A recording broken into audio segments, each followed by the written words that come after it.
This is Trend Following Radio, where great thinking comes alive. Nobel Prize winners, legendary traders, best-selling authors, and the pros that know what drive us irrational human beings. I am your host, Michael Covel. Not filtered, raw, honest. That's my passion.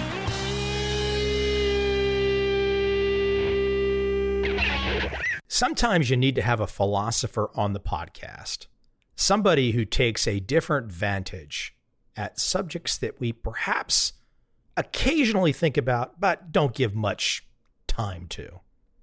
My author today, Toby Ord, gives the time to us, to humanity, our very existence, our very survival. Will we make it? It's sure as hell no guarantee. Toby's new book, The Precipice, Existential Risk and the Future of Humanity.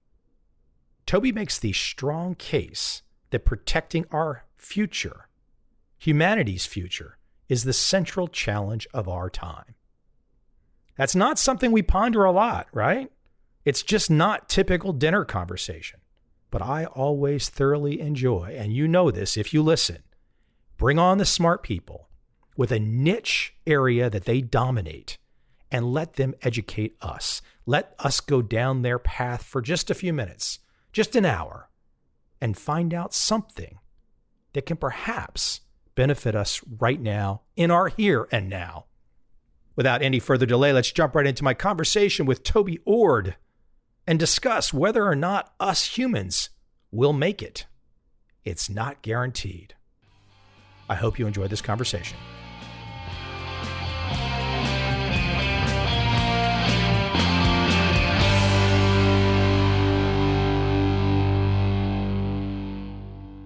I love this title, The Precipice. I love the word. I don't think I've used the word in writing.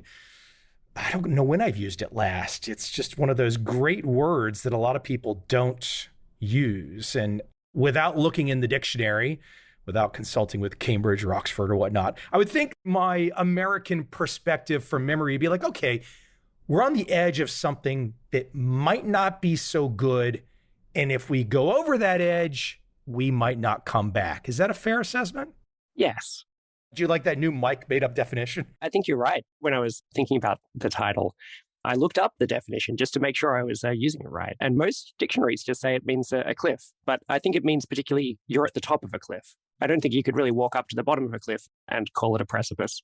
It's the feeling of teetering on the brink of something, the vertiginous aspect. And it's more than just assuming that if we go off the cliff, it's the end. It has to be expressed that once you go over the edge, you don't get to magically fly back like Superman. Indeed. There's a kind of finality about it linked into this key idea of existential risk.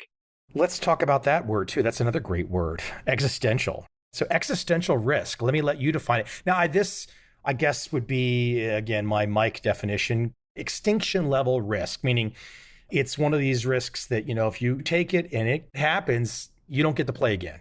Yeah, that's about right. The term was coined by my colleague, Nick Bostrom. He was thinking about extinction risks. It has been brought to people's attention ever since the development of nuclear weapons, at the time when I think we entered this new era that I call the precipice, where the risk of destroying ourselves outstripped all the natural risks put together.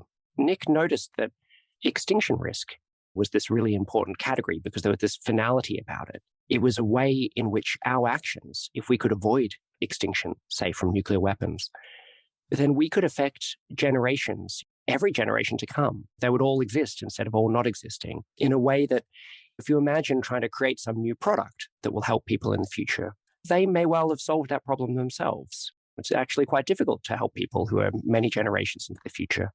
But there's certain key pivotal things, these irreversibilities, where you could. And extinction was kind of the ultimate one because it's clear that there's no actions we could take after we've gone extinct. But Nick noticed that there were other ways that had very similar properties. If it was possible to have a collapse of civilization, perhaps where we destroyed the climate or the environment so badly that there was no way back again, then that would have a similar kind of irreversibility and catastrophe. Also, perhaps if we had a totalitarian regime that was locked in such a way that we had a terrible world with no way back, then that could be similar as well. And what they all have in common is that they involve this final destruction of humanity's long-term potential. There's a whole host of things that follow from that, such as that in humanity's entire 200,000-year history and in our future, which I hope will be many millions of years, we must never once fall victim to such a thing. And then that raises all of these amazing challenges of, even if the chance at any one time is not that high, how do we avoid that for century after century? What's really interesting about the couple examples you just brought up, I don't think there is anyone, and you use this example in your book with the Cuban Missile Crisis, I don't think there's anyone alive or dead who can think that having all of the nukes pointed at each other and having that risk is a good thing. And I think everyone can agree, regardless of political stripe, that is a risk, and it's been there for a long, long time, since the 1950s probably.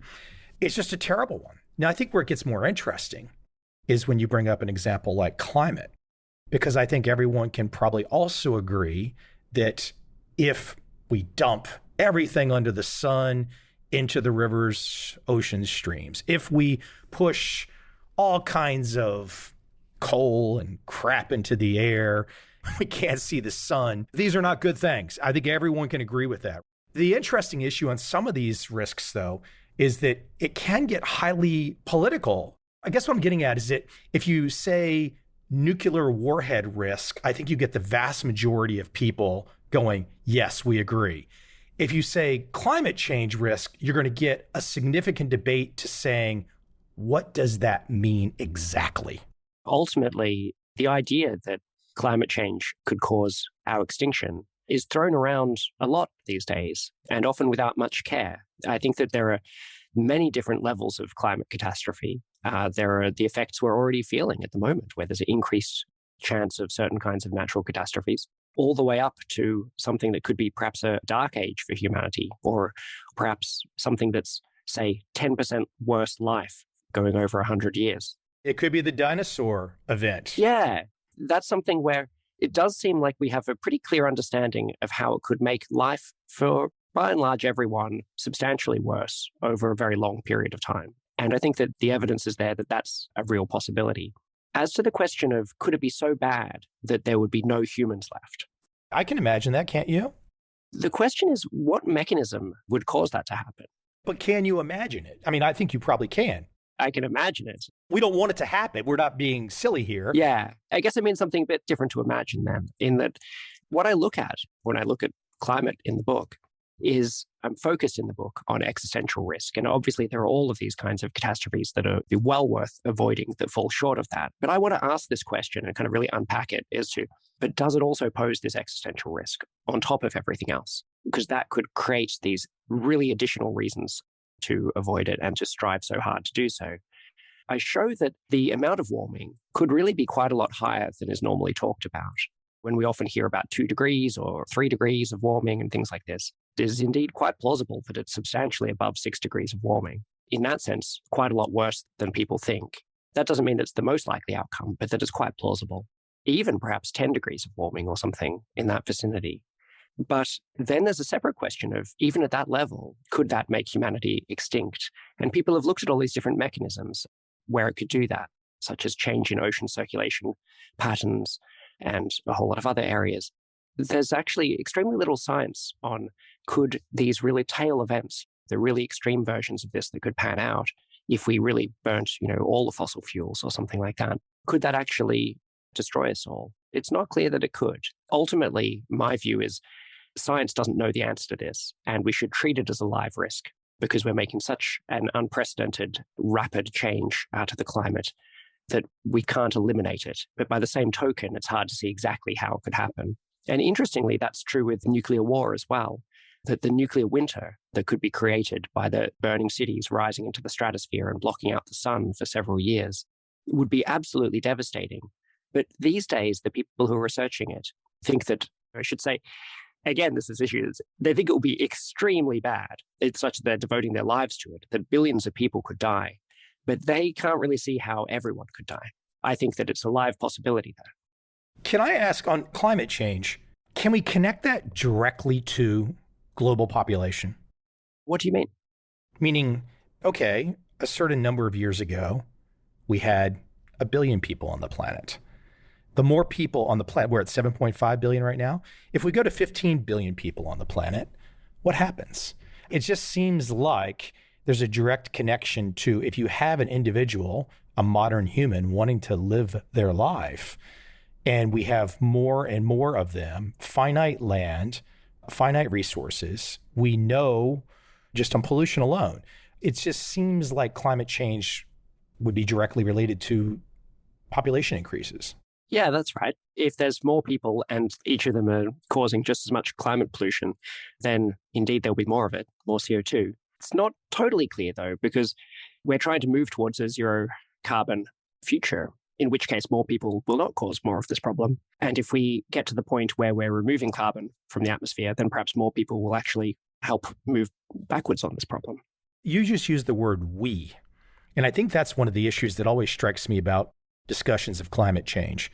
I'm calling you from Southeast Asia today. I happen to be in Saigon, Vietnam. Vietnam's doing a pretty good job, as good as they can. They're a smaller nation, but growing and a decent sized population. But their neighbor to the north, this is not picking on China or anything. They've got 1.4 billion people.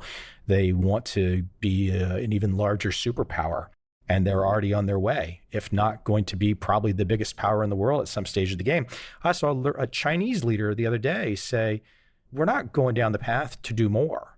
I think the word we sometimes strikes me when I hear us Westerners using the word, because there is no we when it comes to climate change in terms of global participation. If China's not on board, there's no we, is there? I'm not so sure about this. Let me take a step back though real quick, just to add in there. I've been to mainland China many times. Nobody there wants to be living in pollution. Nobody there wants bad quality of life. I don't think that by any stretch of the imagination, but there are a very large population trying to get from zero to New York City level very quick. So I think that plays a role. I don't think the Chinese want to be polluting and whatnot. I don't think that by any stretch of the imagination.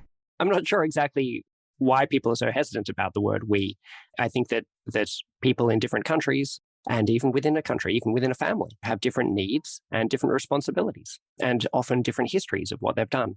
But I can still say that we have different histories and we have different needs, using the word we in both cases. I think that when it comes to existential catastrophes and existential risk, there is a real alignment between the interests of people all over the world. When we talk about some other issues, we could have very different interests. And it could be the case that different people have such different interests that it becomes a bit tendentious to use the word we, or just maybe that it confuses more than it illuminates. But I think with existential risk, it is actually the right perspective that we are in this together, in terms of, if this is part of the key of it, is that it's a global public good, the protection from these risks. That's part of the challenges around it, because it would be something that benefits us all. Getting everybody on the same page to take action can be difficult. That was why I was picking on the word we. It's one thing if you're in the United States of America and you create federal laws and it mandates all 50 states to do something. It's a completely different game when you're in geopolitics and you want to get all countries that might be at differing levels of their development and have different, as you described, different wants and needs, to get everybody on the same page to agree to certain constraints. It's certainly difficult. I mean, maybe the US is not such a bad analogy, though. It depends if something can be done at the federal level or at the state level. If it's a state level issue, the president wants to get it to happen, then that is one of these cases of negotiation with 50 different sovereign parties and trying to each perhaps offer them something that they would like in exchange for doing this, or to convince them that it's in their own interests, or to mobilize public sentiment about it. And there's something like that happening at the international level, but just with about 200 different states, that if there is something that is in all of our interest, such as protection from these risks, it should be the case that we can ultimately reach some agreement to all put something in order to all make some sacrifices to try to achieve this protection. It can be difficult to reach that point.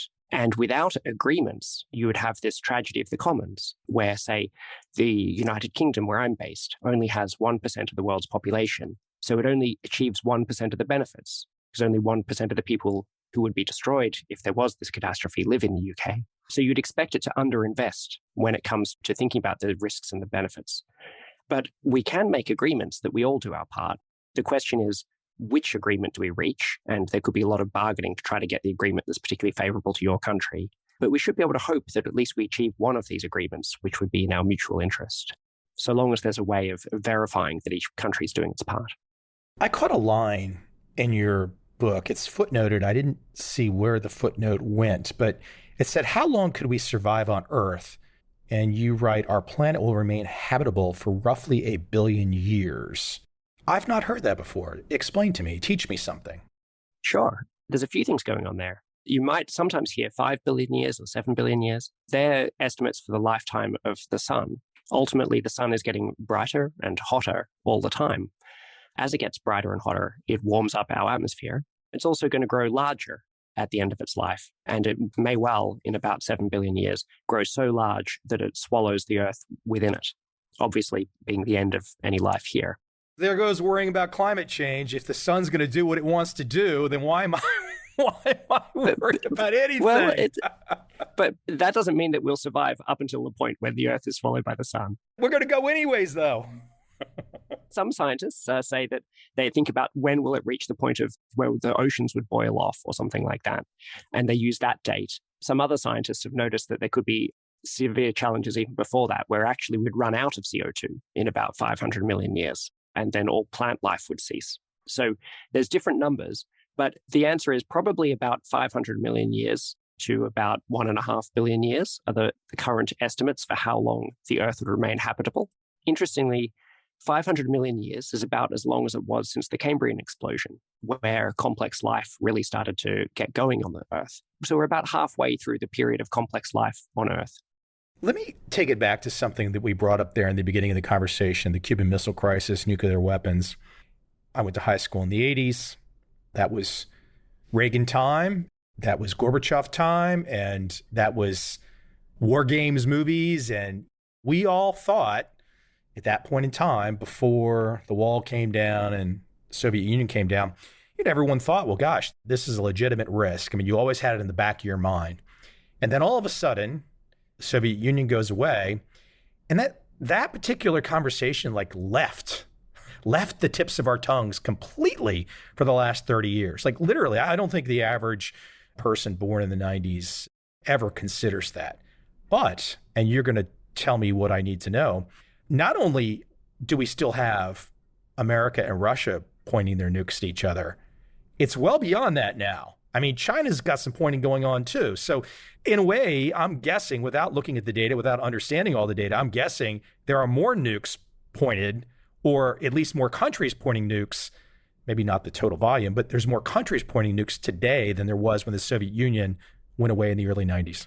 Yeah, that's right. It's kind of complicated. So there's more countries with nuclear weapons, but the total number of nuclear weapons and the total yield of those weapons, so the amount of explosive power, both of those have gone down quite a lot due to bilateral arms treaties between the Soviets and then Russia and with the US. There's actually been quite a lot of success since the peak of this in terms of basically at the end of the Soviet Union, in terms of really bringing those numbers down. And when it comes to things like nuclear winter, China, India, and Pakistan, they may have enough weapons to cause a substantial global effect of a nuclear winter, but it would not be at the level of extreme effect, the collapse of civilization, possible extinction type levels that a Russia-US war would have. It's still the case that Russia and the US have far more missiles together than everyone else put together. And we often conflate that. When there were the big tensions with North Korea and the US a couple of years back, there was a lot of newspaper articles that would conflate this with the kind of nuclear exchange of the Cold War, imagining this nuclear Armageddon. But at that point, it was actually more like 3 missiles or something that could reach the west coast of the US, rather than it being thousands of missiles reaching every single population center greater than 100,000 people within the US. I'm sure a lot of people have seen the mini-series about Chernobyl. I don't bring up Chernobyl to talk about nuclear energy risk. I guess that's a minor risk to some degree. I mean, I guess some people might say it's a major risk. But when I think of Chernobyl and I think of incompetence, or I think of, okay, a lot of the technology that controls these weapons, this is not modern technology. This is like old school stuff. I mean, the nuclear weapon part is not old school. That can cause modern destruction. But It's interesting to think about all these weapons that have been pointed for so long, and you start to wonder, what's the risk, getting back to the Cuban Missile Crisis, what's the risks of accidents? What's the risk of failure due to kind of starts to become older and older weapon systems that are not necessarily kept up? I don't think America is jumping tons of money into their nuclear weapons these days. It makes me wonder about where we stand in terms of that risk. I don't know. There are regularly large modernization efforts that do happen with nuclear weapons. And one of the problems is that it's often tied together. They bring up to modern technology, but also renew them for another lease of life. So in some sense, we want them to be running on the latest technology, but we also don't want them to necessarily be renewed again. But these things get tied together in these things. One aspect about new technologies that we really don't want is to put AI systems into the questions of when to launch. That would be something that I would strongly advise against dating the technologies on. Keep it at the mechanical level of like a bunch of guys with like punch cards or something. Don't let it get to where we can be scrambling the code and whatnot.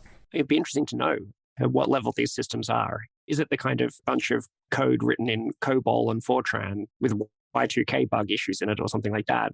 Or is it something earlier than that that's more mechanical? That would be perhaps a safer place to leave it or something. I think what's interesting too is we start to talk about different types of risks. I think there's another aspect here, which is how do all these risks get combined? Once one starts to think about all these different risks, perhaps on one kind of smorgasbord on the table, that becomes even a different thought process to think about the multiple numbers of risk. I mean, there's a lot going on that could potentially get us to the precipice and push us over. Yeah, there's a lot of risks. And this is something where you often see this on an internet website that says 20 ways the world could end or something like that. And then has this kind of giant list of things. Scientists discovered this new one. There's this exotic form of energy that could do this thing, and that's another risk. But the way I think of it is to try to focus on the biggest risks. To some extent, there's arbitrarily many risks if we're willing to include ones that have vanishingly small chances of doing us in. But what I've found when I've tried to understand how large the risk is from different things is that most of the risk is contained within a relatively small number of particular threats. And so it's really important to understand that kind of landscape of risks. I'll give you an example. When it comes to the natural risks, we can say quite a bit more about the probabilities than we can with the anthropogenic or human-made ones. I try to do my best to estimate these risks in the book, and I give people my own personal best guesses. I put the risk of a stellar explosion, which could be a supernova or a gamma ray burst, at about a 1 in a billion chance of happening in the next 100 years, destroying humanity. So that's something where we have identified this possibility of a supernova. If the supernova occurred close enough to the Earth, let's say within 30 light years, then it would destroy the ozone layer, which would make humanity more vulnerable. But it's not clear even that that would bring about our downfall. It's extremely unlikely in any given million years, in a billion years, that there actually will be a supernova that close to Earth. So some of them, we do know that they have quite small risks. Whereas with other ones, like we were talking about nuclear war, Kennedy, after the Cuban Missile Crisis, he was asked how close did it come? And he said that he put the chance that this would have escalated to a full-scale nuclear war between 1 in 3 and evens. We're talking like wildly different things. I guess it's technically possible probability of the supernova through to the more likely than Russian roulette of a nuclear war having happened. Let me get you a little bit controversial. I think it's a really interesting path that you've gone down. And as I said at the top, I think there are so many places where people can just immediately agree. But I'm curious about your decision. For example, just to get a little controversy ginned up here, you have a sentence here. I'll just read really quick. It says, our present world remains marred by malaria and HIV, depression and dementia, racism and sexism, torture and oppression. But with enough time, we can end these horrors, building a society that is truly just and humane. I don't think on the face of it, anybody disagrees with that. I was hoping not. The issue I think becomes, which interesting, is what's behind each of those things. For example, I'll even go away from that list for a second. We know, as of right now, that COVID has been unfairly, just to use a kind of an emotional word, unfairly targeting those with obesity. I think in America, the CDC has put down, it's like 78% of the folks that have died have been obese. It makes me extremely sad to think, because I'm in the least obese country in the world right now. There's been no COVID here, like 50 deaths out of 100 million people. So I look at the beginning of this situation. We knew very early on that obesity was an issue. It makes me sad that leaders did not say, hey, if you're overweight, your risk is so much higher than everyone else. Please stay home for right now. Please lock down. And I think that's what gets frustrating sometimes about these, we want to have this open conversation about existential risk and whatnot. But then when people see something like this innocent sentence with good intentions behind it, and I think people start to worry about, well, what's the details? What's behind all that? Because I think most people might say, I don't really have any risk of HIV. You see where I'm going here? It's incumbent upon all of us to really start to say, not only are we at the broad things like nuclear risk right now, but it's like, when are we as a humanity going to be a little more truthful with each other when it comes to individual risks? Because we're not all individually the same. We don't all individually act the same. Am I scaring you? Am I causing you to want to hit me over the head? I'm curious as to exactly where you're going with this. You're right. We face very different risks. We also face very different injustices for different people, and certainly some face much more than others, or just random hardships that people have that are not caused by people, but just misfortunes. I guess I'm pushing on you a little bit to try to find out, because there seems to be two levels of this work. One level is the level where I think we can all immediately kind of go, oh, yes, if we are polluting the planet to where we can kill the planet, man, I think most people go, that's not a good thing. Same with nuclear weapons, et cetera, et cetera. Can we possibly monitor asteroids? Can we possibly get to a situation, if we think the planet's going to go down the tube, can we possibly save humanity by getting out into space, which is one of the things you talk about, which is really, really cool. But I'm just asking, since you write about it, when it comes to some of these personal risks, for example, COVID, HIV, how do we deal with that as a humanity when it seems like in this day and age, we're unwilling to tell the individual, you might have a higher risk. Frank, you might have a higher risk than Bob. That conversation seems like, because here we're talking about risks in this whole conversation, right? We've got macro risks and we've got micro risks. Do you see where I'm going? We do need to be able to tell people these things. I wasn't aware that there was a big challenge in doing so. I don't know if that's different over here in the UK, or if it's just a conversation that I don't yet understand.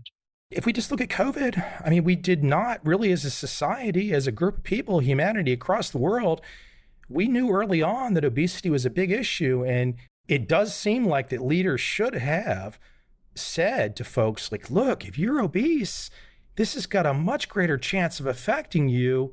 It just seems like instead of doing that, it was almost like how do I want to say this? Almost like we're afraid of hurting people's feelings instead of just saying, what are the real risks?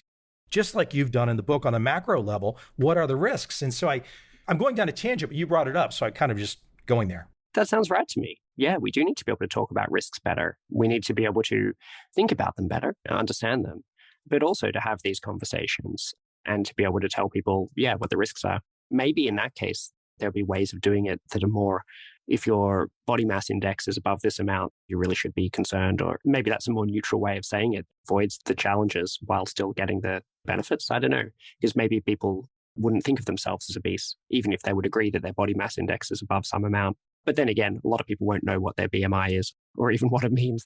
I don't know the best way to communicate it. There is a big challenge with this risk communication. Ultimately, we're all subject to risk all the time, but we often have a need to try to get these numbers down to zero, for example. We see this with these questions about side effects for COVID vaccines, where, as it happens, you're definitely at less risk of dying if you take the vaccine. There's perhaps more risk of dying from the vaccine itself, but less risk overall. But depending on what your age was, et cetera, because giving a young, healthy 13-year-old boy the vaccine, in some ways, I think one could argue is overkill. That could be right. I mean, I don't know any country that offers it to 13-year-olds. It's generally only licensed to 18 and above. But from the data that I've seen with these current questions about clotting and things, everyone of both sexes aged 18 and over in the countries I've seen analyzed, still more at risk of dying from COVID. And if they take the vaccine or any of these vaccines, there's less chance that they'll suffer an untimely death rather than more chance. But it could still be the case that it's better to look at the different vaccines on offer and to give the vaccines with fewer side effects to the people who are in the most at-risk groups. That's a kind of more mature way of understanding the conversation. That's what I'm suggesting, is that we think more carefully about how to balance risks rather than kind of jumping up and down and saying, look, there's a risk here, and then often not really paying that much attention to whether it's a 1 in a million risk or, say, a 1 in 10,000 risk, even though one is 100 times bigger. Bingo. Not attaching math to risks. And I think the hard thing across the planet, at least if we're talking micro level for a moment, the hard thing across the planet is if we start to say, okay, you happen to be an individual and you live in this country. You happen to be an individual of this race and you live in this country. You happen to be an individual of this race with this particular amount of wealth living in this country. Then when you start to measure risks across, when you start to kind of break things down like this, the risks are entirely different for just about almost everything. It's so difficult when you hear leaders talking about risks. And in America, for example, when it comes to violence, inner city America suffers tremendously more than there's no risk in suburbia almost. It's this interesting thing of two worlds. Sometimes I think we don't have the risk conversation, we have the political conversation. Yeah, I think that's right. There's also questions when you look at different risks. There's a question about what kind of conversation we're trying to have. For example, are we trying to go straight to the question of it's so unfair that the risk is higher for this group than this other group, people or the government has failed? Or should we stop for at least a moment and just on the actual facts about whether indeed the risk is higher for one group or another? And before you even get to the question about whether that's unjust or unfair and what to do about it, it's useful to inform the people who are more at risk that they're more at risk. It's an interesting thing. Again, it's the thinking in terms of math, thinking like a statistician, counting. We just don't do enough of that.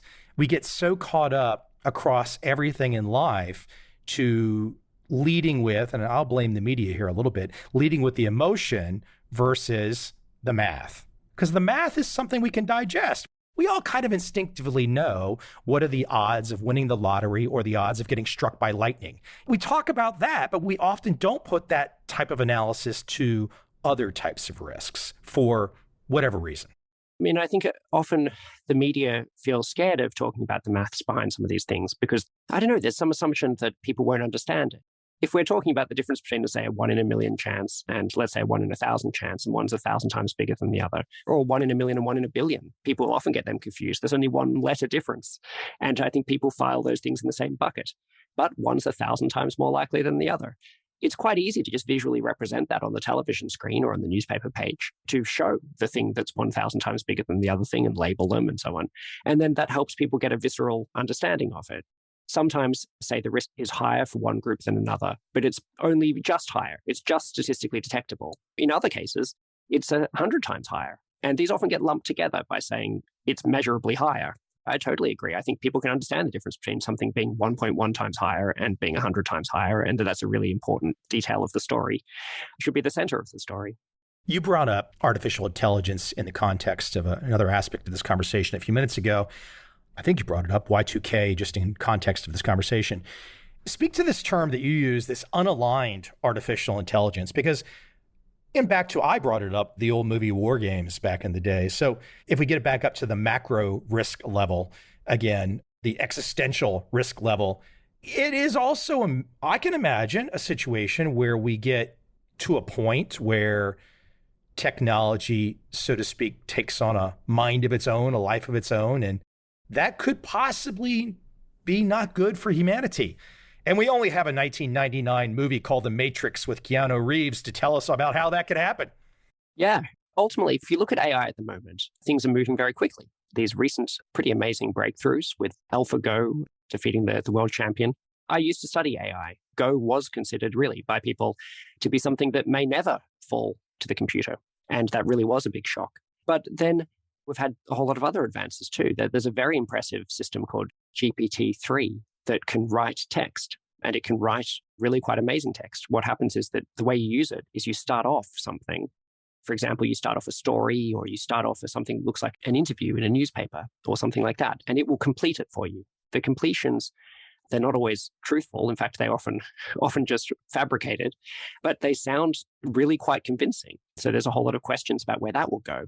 These are really quite big breakthroughs, but they're still generally quite narrow in what they can do. And there's no fear that any one of these particular breakthroughs that we're having at the moment has these kinds of world-changing implications or could be a threat to humanity. But the concern is more where this is going. And in particular, whether we'll be able to develop systems that are more intelligent, more generally intelligent than a human. So more able to have goals and to take actions towards some kind of long-term ends that they strive to achieve. And that's something that we are getting closer to. In fact, that GPT-3 I mentioned, even though all it does is complete text, it does so in an extremely general manner. It can do all kinds of things. It can parody pretty much any author that you've heard of. I've seen it write things in the style of someone. It can do that better than I can, partly because it knows the style of 10,000 different authors, and I don't. The concern is, that we'll develop systems ultimately that displace us from our central role as the most intelligent species on Earth. That's the reason that humanity, of all the myriad species, is the one that's in control of its destiny, where the future is ours to lose, is ultimately because of our cognitive abilities, such as our ability to communicate and cooperate and also to think clearly. We could call it all intelligence in a broad sense. And now we're trying to develop systems that are better than us at our unique skill. And that's how I like to think of it from this very broad level. One can get into the details about neural networks and so on. But from this broad level, then the question is, what makes us think that if we go through that transition, that it will still be humanity who's calling the shots, as opposed to these other systems? What makes us think that if tech can think and it can act, what makes us think that it will be benevolent? It could be malevolent. I mean, meaning in the sense that why would we expect tech that can think and act? Why would we expect it to only be good? There is an answer, which is we get to design it. That is a key reason why we'd expect it to at least be pushing in something of the right direction, or at least in the person who deploys its interests, because otherwise they probably wouldn't want to get this system and spend a whole lot of money buying it in order to use it if it wasn't going to at least advance their own interests. If it can truly think without us, then it could make decisions just like in humanities. Some people choose to make decisions that are not so good, and then other people seem to have a little bit of an evil side. That's right. Even if it did faithfully serve the person who was using it, there's still very serious questions about misuse and empowerment. It could be, for example, that it would mean that dictatorial regimes would have more loyal servants. Often one of the things that limits them is the inability to completely trust others, because there might be a coup attempt. It could change balances of power between people and their leaders and do a host of other things, even if it faithfully serves the intentions of whoever is deploying it.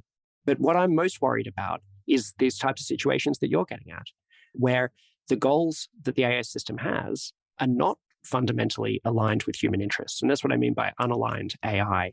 And there is a new research field of people who are trying to work out, how do you actually get the goals into the system? And we know how to do that for very simple goals, such as winning a game of Go, because we know what it means for a board state in Go to be a victory or not. So that's very clean and crisp. Whereas it's much less clean or crisp as to what a good society looks like on Earth, or what a good future for humanity looks like, or even just whether someone's life is going well. These are very fraught issues. For all of the fraughtness, there is a lot of common view among people. We can see that lives we're generally empowered to make our own choices and have freedoms, and also happiness are generally good lives. It sounds very anodyne, but the AI systems don't even grasp that yet. And it's actually very difficult to actually express those ideas in a language that computers can understand. Even trying to get central core part of human values into these machines is a major research task at the moment. And it's not clear that we'll succeed in doing that before we have systems that are so powerful that they really could derail humanity's future. Let me see how I can phrase this final last area that I want to go. So if I look across the planet right now, we go country to country, there's different ways that people behave. There's different ways that they're motivated. So if I look at something like Vietnam, for example, that's where I am today, there is no welfare system. So when you are immersed in the Vietnamese culture, you're immersed in hustle. You're immersed in, you gotta go kill it to eat it, so to speak. Now, it's a very modern place. I mean, it's taking off like crazy, all that kind of fun stuff. But if I contrast that to other places that perhaps, like my home country, have gotten, I don't mean to sound bad, but in terms of, I happen to be in the least obese country, my home country is the most obese country. And I'm not picking on being obese, but there are risks and costs here and whatnot. And if I look at something like the welfare state in America, it's just tremendous. What happens if too many people, we can either look at all countries or compare countries or contrast, if people inside countries start to depend too much on the central government? So, okay, you mentioned totalitarian. Okay, the central government has control of the people. What happens in reverse, though, if the people trust and depend on that system too much? It does seem like, as a casual observation, it does seem like, and I had an economist on my show recently, 94-year-old guy, and he said his greatest fear was statism, the idea that local governments would lose their power and that the central governments across the world will get more and more power. In some ways, if I look at my home country, it seems like a lot of people are willing to give up their power to the kind of central power. How can we kind of work through this, though, this idea of like, I love being in a culture where people hustle. I don't want to be in a culture where people are too wealthy and they're not hustling and they're kind of overeating and they're slacking off a little or even a lot. How do we deal with all this? Because at the root level, at the micro level, if the behavior of large masses of populations inside a country builds to kind of like a not such good direction, that could be existential at some stage too. Yeah, this is interesting. I threw a lot at you. It's free-forming today. Okay, it's coming at you fast and furious. Yeah, I can see that you could have this ossification problem or something, where things slow down and really a lot less good stuff is actually happening. One question is that correct? Or is it the case that in this slowed down state, people are actually having better lives and actually achieving more of what they want? So, for example, if you saw me on holiday, maybe you would think this was a terrible period for me where I'm kind of like behaving very sluggishly or something. And then if you saw me just before a deadline, you'd think this is like a great period of activity or something like that. But it may be that in terms of my mental state and like how well my life is going, it's actually going better on the holiday. I don't know quite how well the question about like hustle versus sedateness is a good proxy for if things are going well or not. Look, we can look at the BMI index and we can look at healthcare costs in America. It paints a not pretty picture. And I think this gets back to some of my overall feel for the directions that you've gone in. It does seem like we've reached a place in time where we can't say these things. Like even when I brought up some of these things, I could hear in your voice a little bit of like, maybe I said obesity too casually, perhaps for your ears. I'm not sure. I could sense you wanted to bring it down a little bit because maybe you felt like I was sounding a little too cavalier or a little not thinking about how people might feel about how I'm using the term. But my gosh, at some point in time, it does seem like leaders should be like looking around, looking at these individual risks on an individual level and saying, hey, if I'm an American leader, if I'm a British leader, and I'm looking at the average weight of a male and a female from 50 years ago till today, everyone knows those statistics, or at least they should know them, but we act like we can't talk about them. Yeah, there's some more telling it straight on these things would be good. Ultimately, when it comes to these questions of how should we run society? What would make a better or worse one, a healthier or unhealthier one, and so forth? I don't know any more than you do about this. What I try to do in the book, The Precipice, is deliberately not say that much about what a utopian future for humanity would look like. I try to leave that open. And, one might think that that's dodging the question. It certainly is avoiding the question. The way I see it is that we've got a vast potential.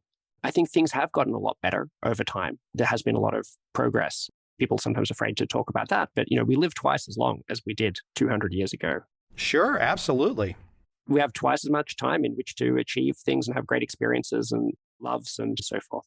And we're also vastly wealthier and so on in many countries around the world, not just in the richest ones. Even though there are a vast number of challenges remaining, things really have gotten a lot better. Effectively, those challenges used to be everywhere, and now they're just in some places. And as time goes on, they'll be in fewer and fewer places if we keep up our efforts. So I think that there's room to continue this progress and to have a really great future, even though at the moment, we just don't know what that would look like. And if I tried to pin it down, ultimately, my guesses wouldn't stand the test of time. And I would look like someone from Victorian England trying to kind of guess what a really great future would look like. What we've done well with is ultimately empowering people to be able to choose their future rather than putting a straitjacket on it at that level. But this whole future, no matter what form it takes, even forms that are unimaginable to us today, is at risk now. Because if we don't play our part and try to deal with these risks and try to reduce them, such as this ongoing risk of nuclear war, risk of climate and AI, I'm really worried about biowarfare or bioterrorism causing existential risk. Is that what we have been living through for the last year and a half? Is that biowarfare? We'll save that one for another day. Oh, no, I'm happy to say no is the answer to that. Hey, there's some really smart people out there. You know that. There's some really smart people out there that would disagree with you. I don't have the educational level to say one way or the other, but there are some very bright people out there that would say otherwise. I'm happy to say that this was not biowarfare, but there could be biowarfare like this. Let me clarify. I don't think it was biowarfare either, but was it a bioweapon that perhaps ran out the door? That's maybe where I was trying to go. Yeah, I'm also happy to say that it really looks like it was not, but it should wake us up to the possibility of such bioweapons. Ultimately, the genome for smallpox is out there. It's been published on the internet. The genome for COVID is out there. Even if we eradicate COVID from the world, people will be able to recreate it by DNA synthesis machines. Biotechnology is improving at this amazing rate. We often think of the democratization of technology because every year so many more people can implement these biotechnological approaches. But that's also a proliferation because of the fact that these things are dual use. They can be used to create weapons as well. Really quite worried about existential risk from bio. I want to add, I forgot to bring this up, since we've been living through the year and a half of COVID, it's kind of like a pandemic dry run, so to speak. Because if we can have this much chaos over pandemic, a virus that, relatively speaking, is not as lethal, we should all be able to imagine now if something really got out there into the wild, so to speak. We talk about all these existential risks here. A pandemic could really, could be the number one way to get rid of humanity. It could be. I put it in my book at the number 2, second to AI. But the AI case is quite speculative, and I would have nothing against people who thought that actually future pandemics would be number 1. If we look at the history of human civilization, we find that the biggest lethal events have been pandemics. The Black Death killed about a third of the people in Europe, which was about a tenth of all the people in the world. The 1918 flu, just 100 years ago, is estimated to have killed about 1 in 30 people in the whole world, far in excess of COVID. Ultimately, I think COVID has reminded us that we're not out of the woods on this. For all the talk about this being an unprecedented pandemic, it's really what would have been unprecedented is if we'd finally achieved safety from pandemics. But it's just a rare kind of thing that if you've got something that has something like a 1 in 100 chance of rising to this scale every year, it's just not that surprising if you've gone several decades without having one. It doesn't mean that you've solved the problem. So I think it's waking us up to some degree and reminding us that humanity, for all of our improvements in our quality of life, is still vulnerable to events that could really threaten civilization. Your subtitle, Existential Risk and the Future of Humanity, I think if you've been pondering some of my directions in this conversation, I think it's the and the future of humanity part, the micro and the macro level of what does the future of humanity look like? I think there are some steps that, and we've discussed them in this conversation, some steps that leaders could do, some frankness in terms of the conversation that could be really wise. Look, I'm very libertarian in my thinking, very classical liberal in my thinking. That somewhat means, hey, if Bob wants to go take every drug under the sun as long as he's not hurting anybody, if you get a whole culture and a whole society taking every drug under the sun and they're not hurting anybody, at some stage of the game, they're hurting somebody. So it's like, when do we reach the point where leaders look at some of the things that are negative in our cultures and our societies and say, hey, we need to clean up a little here? Great question. One that I have no particular expertise on. I like the style of question. If you've got something that on an individual level, the liberal argument would seem to work, does it still work? People are doing it at the national level. It's not clear that it does. Good stuff. The book, The Precipice, Existential Risk and the Future of Humanity. Toby, good stuff. Where can everybody find your book? On Amazon and all those other kind of fun places? Yeah, that's right. You can get it on Amazon anywhere, really. I've got some information about it at theprecipice.com. You can get it from your favorite bookstore. Is that the main website you want to send people to, theprecipice.com? Yeah. Okay, cool. Anything I've not brought up today that I missed out on? I know I've kind of taken you around the maypole and all kinds of nooks and crannies, and you're probably thinking, oh my gosh, what's he going to ask next? I think we're good. Hey, thank you for coming on today. I appreciate you educating me and my audience. Fantastic. It's been great to be here.